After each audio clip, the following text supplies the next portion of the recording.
Hello! 30 days 30 varieties of Nellore స్పెషల్స్‌లో ఇవాల్టి మన స్పెషల్ వచ్చేసి జల్ల చేపల పులుసు. Hello! 30 days 30 varieties of Nellore స్పెషల్స్‌లో ఇవాల్టి మన స్పెషల్ వచ్చేసి జల్ల చేపల పులుసు. మా నెల్లూరోళ్ళు చేపల పులుసు పెట్టడంలో ఎక్స్‌పర్ట్స్ అని అందరికీ తెలిసిన విషయమే.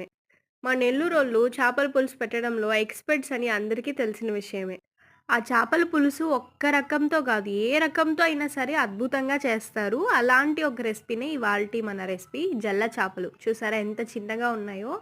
ఇవి చాలా బావుంటాయి తింటుంటే పచ్చేపలివి. ఆ చేపల పులుసు ఒక్క రకంతో గాదు, ఏ రకంతో అయినా సరే అద్భుతంగా చేస్తారు. అలాంటి ఒక రెసిపీనే ఇవాల్టి మన రెసిపీ జల్ల చేపలు. చూసారా ఎంత చిన్నగా ఉన్నాయో? ఇవి చాలా బావుంటాయి తింటుంటే పచ్చేపలివి. మనకందరికీ ఒక ఐడియా ఉంటది గదా! పెద్ద చేపలైతే ఒక 2 కేజీస్ పైనున్న చేపైతే చాలా బావుంటది పులుసుకి అని. ఆ పెద్ద చేపలే కాదు చిన్న చిన్న